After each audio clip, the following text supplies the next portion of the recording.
There's a lot that goes into getting radio times on the air every day, things you don't see or hear. And frankly, we don't want you to see some of the inevitable crises that happen with a live program. The show must go on no matter what. Now, I get to WHYY early in the morning to answer emails, to plan out the day's show, to work on ideas in the Radio Times pipeline.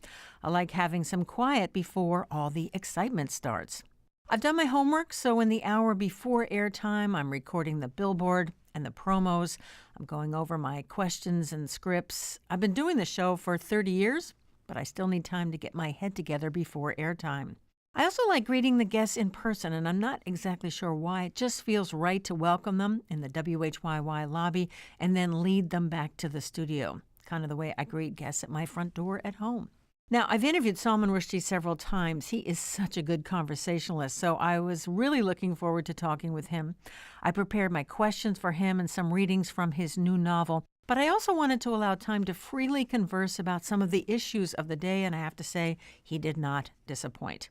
I always like in-studio guests, although they're not always in studio, but I like them there so we can chat about the day's show before the 10:06:30 deadline when the program starts.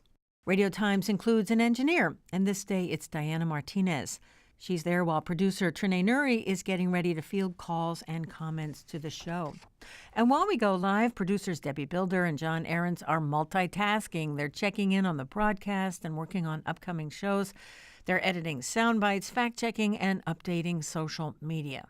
Now, why, you ask, do I have that intellectual bimbo Barbie doll in my window? That was something a particular listener called me in a fit of pique. So in response, my husband made me my very own NPR bimbo Barbie. Now, when the show's over, it's back to the Radio Times Pavilion, as we lovingly call our workspace. After talking with producers about what they've been working on, I'm ready to get down to work on my homework for the next day's interview. Meanwhile, Debbie, John, and Trinae are checking and updating social media. They're getting my research together for tomorrow's interview, also tracking down guests and topics for shows in the coming days and weeks. Radio Times is a living, breathing thing. The news keeps coming, so we keep going. The process never ends, and after 30 years, there's no other place I'd rather be.